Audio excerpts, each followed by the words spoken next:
नमस्कार, ABC channel में आपका स्वागत है। मैं हूं सचिन श्रीवास्तव और आप मेरे साथ देखेंगे आजमगढ़ से जुड़ी खबरें। आइए नजर डाल लेते हैं आज की खास खबरों पर।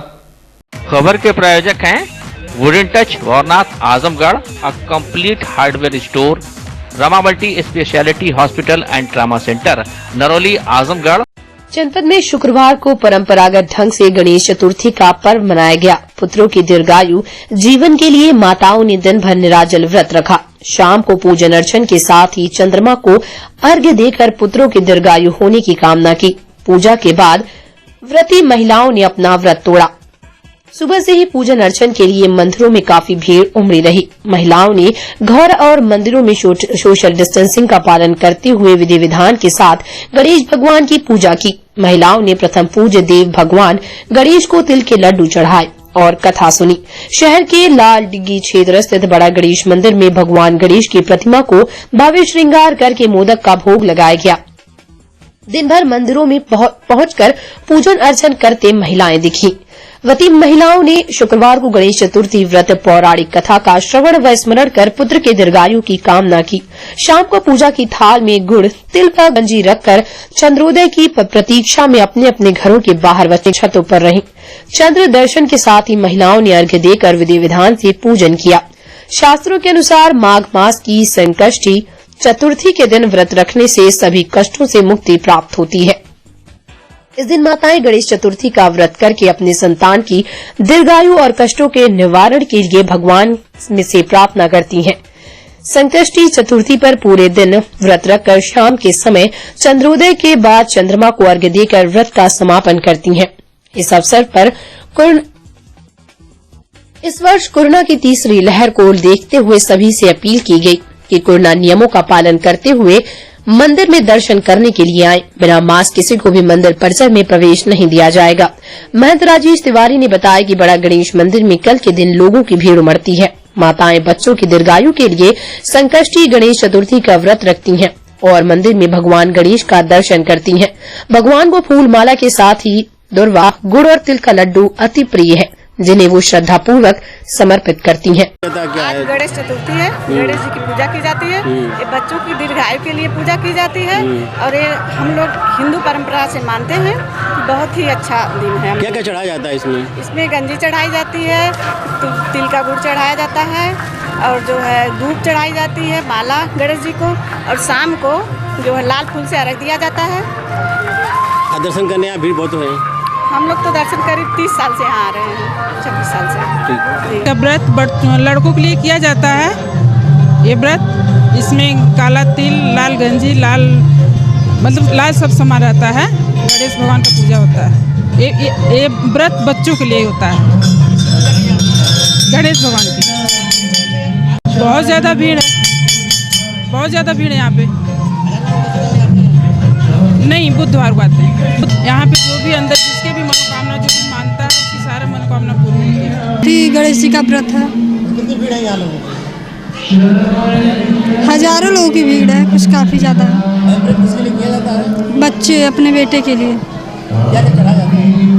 लड्डू और दिया हुआ चढ़ाया जाता है, फूल वूल चढ़ाया जाता है। गणेश चतुर्थी है,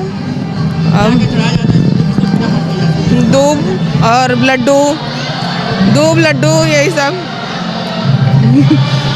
और बस इस गणेश जी का दर्शन करने के लिए आए थे, लेकिन आज पता चला कि यहाँ पे बहुत भीड़ लगी है।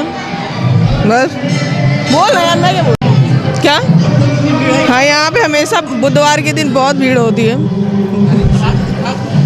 हम गणेश चतुर्थी है आज, गणेश जी का बच्चों के लिए। आजमगढ़ के कोलघाट में रहने वाले आईपीएस देवेश चंद्र श्रीवास्तव अभी हाल में मिजोरम प्रदेश के नए पुलिस महानिदेशक बनाए गए हैं। यह आजमगढ़ ही नहीं पूरे पूर्वांचल ही के लिए गौरव की बात है। आईपीएस देवेश चंद्र श्रीवास्तव मिजोरम राज्य के पुलिस महानिदेशक बनाए जाने के पूर्व वो दिल्ली पुलिस की आर्थिक अपराध शाखा में विशेष आयुक्त के पद पर तैनात थे। इसके अतिरिक्त उन्होंने दिल्ली पुलिस में संयुक्त पुलिस आयुक्त, संयुक्त आयुक्त लाइसेंसिंग सहित इंटेलिजेंस ब्यूरो एवं ओएनजीसी प्रतिनियुक्ति पर में अपनी महत्वपूर्ण सेवाएं दी है। एबीसी न्यूज से बातचीत करते हुए चाचा ओम प्रकाश श्रीवास्तव ने बताया कि ये हम लोगों के लिए बहुत ही गर्व की बात है। लगातार रिश्तेदार व शुभ चिंतक हम लोगों को बधाइयां दे रहे हैं। हम लोगों की खुशियां बढ़ गई कि हमारे घर परिवार का लड़का इतने बड़े पद पर पहुंचा है। वहीं चाची निशा श्रीवास्तव का कहना है कि हमारे बच्चे आगे निकल रहे हैं। इससे बढ़कर खुशी की बात मेरे लिए और क्या हो सकती है। चाचा ओम प्रकाश श्रीवास्तव का कहना है कि मेरा भतीजा देवेश चंद्र जिले के डीएवी कॉलेज का टॉपर रहा है।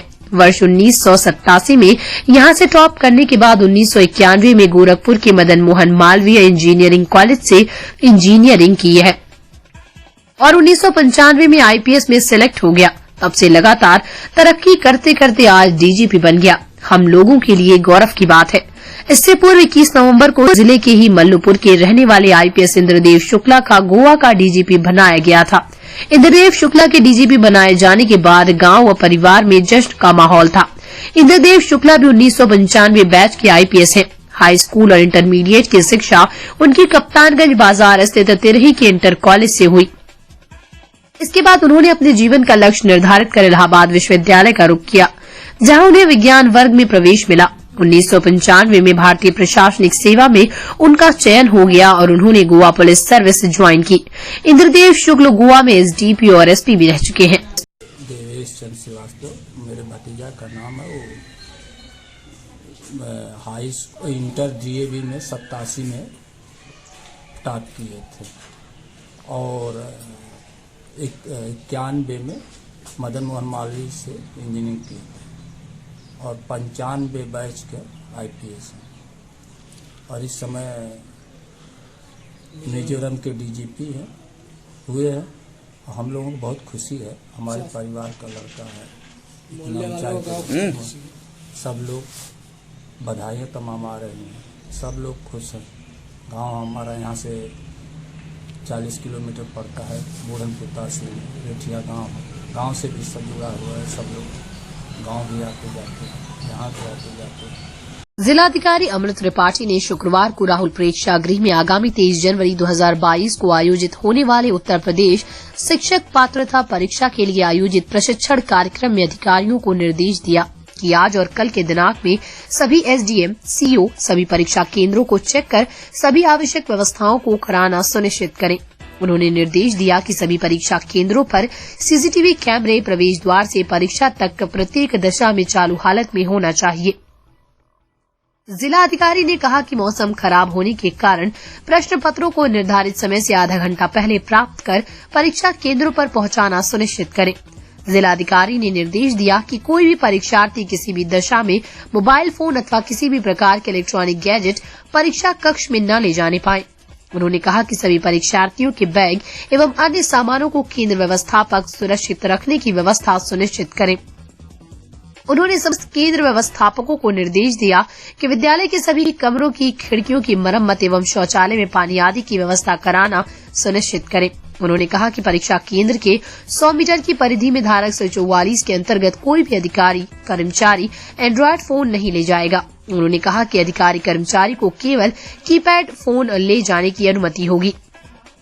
उन्होंने कहा कि यदि किसी के पास एंड्रॉयड फोन या कोई इलेक्ट्रॉनिक सामान पाया जाता है तो धारा 144 के तहत कार्रवाई की जाएगी। उन्होंने केंद्र व्यवस्थापकों को निर्देश दिया कि पूरी परीक्षा की सचल वीडियोग्राफी कराना सुनिश्चित करें। उन्होंने कहा कि प्रश्न पत्र खोलने और पैक करने की वीडियोग्राफी अनिवार्य रूप से किया जाएगा।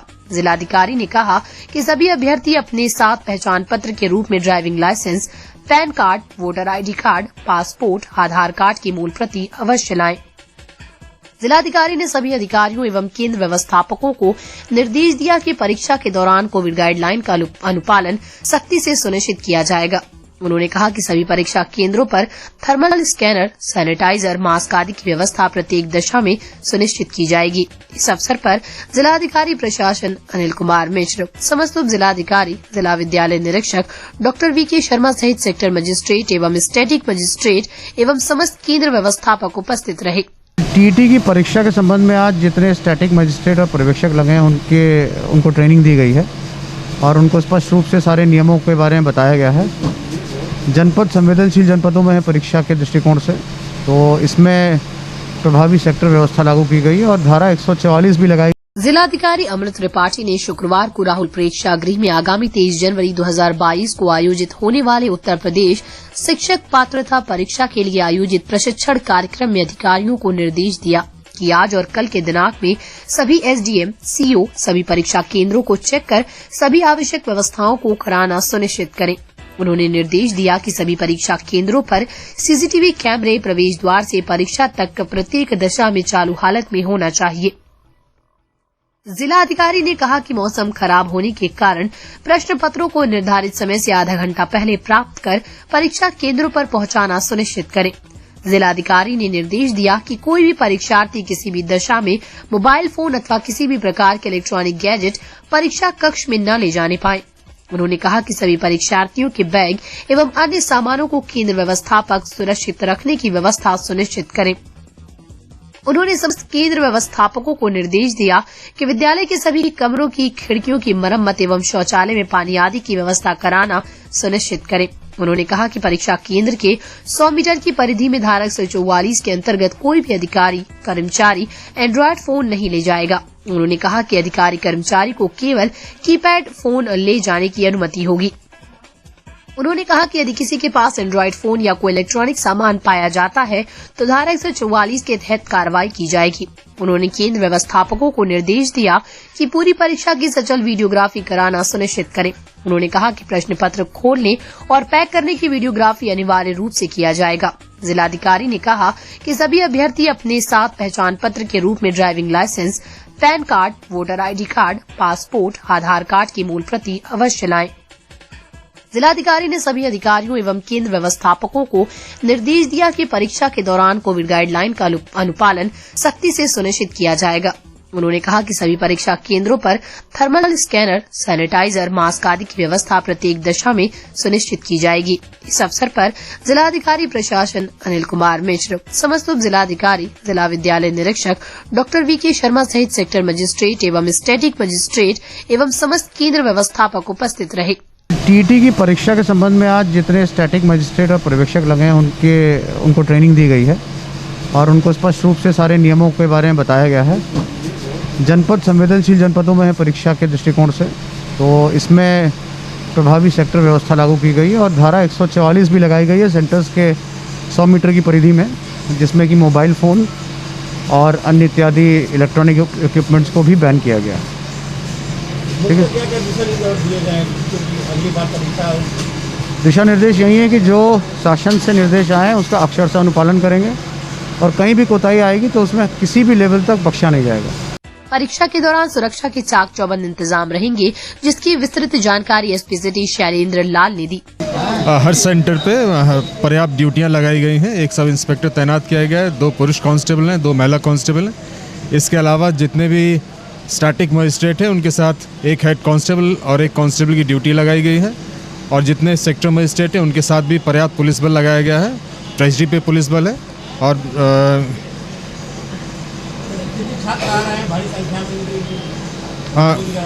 अलग अलग जो हमारे रेलवे स्टेशंस हैं, हमारे बस अड्डे हैं और जो भी हमारे कंजेशन वाले पॉइंट्स हैं, सभी जगह ड्यूटियां हैं और सुचारू रूप से हम लोग परीक्षा को कराएंगे। हत्या के मुकदमे में सुनवाई पूरी करने के बाद अदालत ने 3 आरोपियों को आजीवन कारावास तथा प्रत्येक को 15,000 रूपये जुर्माने की सजा सुनाई। ये फैसला विशेष सत्र न्यायाधीश जैनीन कुमार पांडे ने शुक्रवार को सुनाया। अभियोजन कहानी के अनुसार वादी मनीष राय पुत्र सुरेंद्र नाथ राय निवासी अमोड़ा थाना गंभीरपुर 28 मार्च 2018 को दिन में गांव में एक पंचायत में अपने चाचा उमाशंकर व परिवार के दिनेश राय के साथ शामिल हुआ था। इस पंचायत में गांव के ही गुरु प्रसाद राय उर्फ बेचू राय पुत्र कल्पनाथ राय तथा उनके लड़के चंदन राय तथा कृष्णा राय भी शामिल हुए थे। पंचायत के दौरान वाद विवाद हो जाने पर गुरु प्रसाद ने मनीष राय के परिवार को जान से मारने की धमकी दी। पंचायत खत्म होने के बाद रास्ते में ही गुरु प्रसाद ने अपने लड़कों चंदन व कृष्णा के साथ वादी मनीष, उमाशंकर राय तथा दिनेश राय को घेर लिया। गुरु प्रसाद के ललकारने पर चंदन ने दिनेश राय को तथा कृष्णा राय ने उमाशंकर राय को गोली मार दी। इलाज के दौरान उमाशंकर राय की मृत्यु हो गई। पुलिस ने जांच पूरी करने के बाद गुरु प्रसाद, चंदन तथा कृष्णा के विरुद्ध चार्जशीट न्यायालय में प्रेषित कर दी। अभियोजन पक्ष की तरफ से सहायक शासकीय अधिवक्ता गोपाल पांडे तथा ओम प्रकाश सिंह ने वादी मनीष राय समेत 16 गवाहों को न्यायालय में परिचित किया। दोनों पक्षों को सुनने के बाद अदालत ने आरोपी गुरु प्रसाद राय उर्फ बेचू राय, चंदन तथा कृष्णा को आजीवन कारावास तथा प्रत्येक को 15,000 रूपये जुर्माने की सजा सुनाई। समाजवादी पार्टी के मुखिया अखिलेश यादव ने कर्मचारियों के एक बड़े मुद्दे पुरानी पेंशन की बहाली का ऐलान किया है। कहना न होगा कि इसको लेकर सरकारी कर्मचारी लगातार आंदोलन कर रहे थे। गुरुवार को अखिलेश यादव ने कर्मचारी नेता से सपा नेता बने इंजीनियर हरिकिशोर तिवारी को अटेवा पेंशन बचाओ मंच के मुखिया विजय कुमार बंधु के साथ एक प्रेस कॉन्फ्रेंस की। इस दौरान अखिलेश ने कहा कि सरकार बनने के बाद हम पुरानी पेंशन बहाल करेंगे और पिछले कई साल से लंबित कैशलेस इलाज को फिर से शुरू करेंगे। उनके इस ऐलान से सालों से लंबी लड़ाई लड़ रहे कर्मचारियों को एक नई उम्मीद दिखी है। अखिलेश यादव ने कहा कि पुरानी पेंशन की बहाली के लिए हमने कई अर्थशास्त्रियों से बात की है, साथ ही कर्मचारी नेताओं से भी फीडबैक लिया है। उसके बाद ये निर्णय लिया गया कि इसको बहाल किया जा सकता है। अखिलेश ने कहा कि फिर भी कोई दिक्कत आती है तो कॉर्प्स फंड तैयार किया जाएगा, लेकिन कर्मचारियों के हित से जुड़े इस मामले को लागू किया जाएगा। अटेवा पेंशन बचाओ मंच के अध्यक्ष विजय कुमार बंधु ने कहा कि सरकार के इस निर्णय से करीब 13 लाख कर्मचारियों को सीधा लाभ होगा। वैसे तो प्रदेश में करीब 22 लाख कर्मचारी हैं। इसमें से 13 लाख कर्मचारी ऐसे हैं जो पुरानी पेंशन के लाभ से वंचित थे। उन्हें नई पेंशन स्कीम में जोड़ा गया था। ऐसे में अगर पुरानी पेंशन बहाल होती है तो सीधे 13 लाख कर्मचारी तो जुड़ेंगे ही, साथ ही एक कर्मचारी के साथ कम से कम 4 लोगों का परिवार होता है, उनका भी प्रभाव देखने को मिल सकता है। अटेवा के जनपद इकाई ने भी अखिलेश की घोषणा का स्वागत किया है। अटेवा के मीडिया सेल प्रभारी नवल किशोर यादव, दिनेश कुमार व सफाई कर्मचारी संघ के जिला अध्यक्ष सीपी यादव ने कहा कि कर्मचारियों के लगातार संघर्ष का ये परिणाम है कि आज पुरानी पेंशन बहाली की उम्मीद जगी है। अटेवा सहित अन्य संघों के लगातार प्रयास का ही ये असर है। देखिए, इस पे हम लोगों का ये कहना है, हम सब शिक्षक कर्मचारी यहाँ पर इकट्ठा हुए हैं और ये हम लोग उनको बधाई देते हैं। हम लोग हमेशा से कहते थे कि पा सकेंगे जुस्तजू जिससे हम मतलब हमारे शिक्षक कर्मचारी अधिकारी हर जगह तलाश उसी की। अखिलेश यादव या कोई भी राजनेता जब आजमगढ़ आया है, हम लोग उन्हें लगातार ज्ञापन देते रहे हैं और उनसे पुरानी पेंशन बहाली की मांग करते रहे हैं। यही सीपी यादव जी यहाँ हैं। हमारे जो राष्ट्रीय अध्यक्ष हैं पुरानी पेंशन बहाली मंच के आदरणीय विजय कुमार बंधु जी, उनके नेतृत्व में जो हमारे जिले के जिला संयोजक हैं भाई सुभाष चंद्र यादव जी, उनके नेतृत्व में 22 अक्टूबर के आप सब लोगों ने देखा होगा 10,000 से ज़्यादा की संख्या में इस जिले का कर्मचारी अधिकारी शिक्षक पद यात्रा किया हुआ था। इसके बाद हम लोग लखनऊ में कार्यक्रम किए। लखनऊ में 21 नवंबर के दिन विशाल धरना प्रदर्शन किया गया। उस कार्यक्रम के बाद इस सरकार जो सरकार चल रही है उसके कारण में कोई जू नहीं रहेगा। लगातार हम लोग प्रयास करते रहे, जिस प्रयास का परिणाम रहा। इसके बाद अखिलेश यादव चाहे रथ यात्रा में आए हों चाहे लैपटॉप वितरण में आए हों, वो हमारे माननीय सांसद हैं। हम लोग उनसे हमेशा मांग करते रहते हैं कि आप हमारी पुरानी पेंशन जो हमारे बुढ़ापे की लाठी है, ये शिक्षक कर्मचारी अधिकारी ये सरकार की रीढ़ है। अगर कोई भी सरकार चलती है तो यही अपने रीढ़ के बल पर चलती है। अखिलेश जी ने इस सरकार की रीढ़ को समझ लिया है और रीढ़ के साथ जो उन्होंने एक काम किया है अपने घोषणा पत्र में हमारे राष्ट्रीय अध्यक्ष विजय कुमार बंधु जी के सामने के साथ प्रेस कॉन्फ्रेंस करके जो ये उन्होंने पुरानी पेंशन बहाली के मुद्दे को अपने घोषणा पत्र में शामिल करने के लिए कहा है। इसके लिए आजमगढ़ का हर शिक्षक कर्मचारी अधिकारी बहुत ढेर सारा उनका आभार व्यक्त करता है और बिल्कुल उनके साथ एकदम मिलजुल करके हम लोग काम करते रहेंगे, लड़ते रहेंगे और पुरानी पेंशन हमारा हक है, उसे हम निश्चित रूप से पा कर रहेंगे। जी, उन्होंने बहुत ही अच्छा किया है। हम लोगों की बरसों से मांग रही है और पिछली सरकार में जब उनकी सरकार थी वो इस पर योजना बना रहे थे और चूँकि सरकार चली गई और उसके बाद हमने इस सरकार से बहुत प्रयास किया कि ये सरकार हम लोगों की बात मान ले, लेकिन ये सरकार बात नहीं मानी। ऐसा नहीं लग रहा है ये चुनावी जुमला है? और नहीं, ये जुमला कैसे हो सकता है? ये बहुत पहले से हम लोगों की मांग है और इस पर उन्होंने विचार किया है। पूरा तर्कपूर्ण ढंग से उन्होंने इस बात को सुना है, जाना है और जानने के बाद उसका उन्होंने घोषणा किया है। हमको आशा नहीं, पूर्ण उम्मीद है कि ज़रूर बहाल होगी। 2 दिन लेट होगी लेकिन बहाल पेंशन होगी और हम सब जो है प्रयास करेंगे, समाजवादी सरकार के साथ रहेंगे और सरकार के सारी नीतियों में उसका साथ देते रहे हैं कर्मचारी किसी भी कंडीशन में, लेकिन ये सरकार हम लोगों की बात नहीं सुनी। अब आने वाली सरकार में हम लोगों की बातें सुनी जाएंगी हम लोग इससे बहुत ही खुश हैं और हम लोग धन्यवाद करते हैं समाजवादी पार्टी का, उसने अपने घोषणा पत्र में इस चीज़ को रखा और सभी शिक्षक कर्मचारी सभी लोग इस चीज़ से बहुत ही खुश हैं। पेंशन बहाली पर जो अखिलेश यादव जी ने कहा है, मैं सबसे पहले आजमगढ़ के समस्त कर्मचारियों की तरफ से और आजमगढ़ के माननीय सांसद जी हैं उनको बधाई देता हूं कि यह वादा बहुत पुराना था और कर्मचारी हमेशा इसके लिए धरना प्रदर्शन करता रहा और आदरणीय विजय कुमार बंधु जी के नेतृत्व में सफाई कर्मचारी 2005 से लगातार धरना प्रदर्शन करता चला आ रहा है। जो माननीय अखिलेश यादव जी आजमगढ़ में आए और अटेवा के अध्यक्ष सुभाष चंद्र यादव जी की अगुवाई में और हमारा पूरा सफाई कर्मचारी नवीन चतुर्वेदी जी और हम सभी लोगों ने उनको ज्ञापन दिया और अखिलेश यादव जी ने कहा कि निश्चित है कि हम अपने घोषणा पत्र में पुरानी पेंशन बहाल करेंगे। इसी को लेकर कल जो आज घोषणा अखिलेश यादव जी ने कहा, विजय कुमार बंधु जी के नेतृत्व में आजमगढ़ के समस्त सफाई कर्मचारी और पूरे उत्तर प्रदेश के समस्त सफाई कर्मचारी उनकी इस घोषणा पत्र से खुश हैं और मैं वादा करता हूं कि जो कर्मचारी की बात करेगा कर्मचारी उसके साथ रहेगा। आजमगढ़ जिले में 15 से 18 आयु वर्ग के बच्चों के टीकाकरण के लिए 24 जनवरी को महाअभियान का आयोजन किया गया।